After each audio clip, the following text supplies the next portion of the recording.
میرا یہ ایمان ہے کہ جو چیز مجھے ملنی ہے وہ مل کے رہنی ہے، اور جو چیز مجھے مس کرنی ہے وہ اس نے مس ہی کرنا ہے۔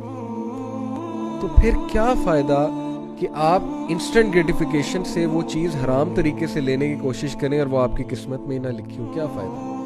اور اگر وہ لکھی ہے تو پوری دنیا جمع ہو جائے، وہ اس کو روک نہیں سکتی۔ یہ بھی میں آپ کو بتا دوں، آپ ایسے طریقے سے اللہ آپ کو ملائیں گے، آپ حیران رہ جائیں گے۔ Ibn Abbas rahimahullah, who was a mufassir of Quran, Ibn Abbas is a great sahabi. He said, "There is no believer or sinner but that Allah Almighty has decreed his provision from the lawful." کوئی ایسا شخص نہیں ہے کہ اللہ نے believer, کوئی ایسا نہیں کہ اللہ تعالیٰ نے اس کا رزق نہ لکھ دیا ہو، from the lawful، حلال میں سے۔ If he is patient until it comes to him, Allah will give it to him۔ اگر وہ پیشنٹ ہے تو اللہ اسے وہ حلال چیز دے دے گا۔ But if he becomes anxious and consumes that thing from the unlawful, then Allah will decrease that provision from the lawful۔ سبحان اللہ، کہ وہ چیز اسے ریچ کرنی تھی حلال طریقے سے، لیکن وہ اینکشیس ہو گیا، امپیشنٹ ہو گیا، اور اس نے وہ چیز حرام طریقے سے یوز کرنے کی کوشش کی یا لینے کی کوشش کی، تو اللہ نے وہ چیز اس سے دور کر دی۔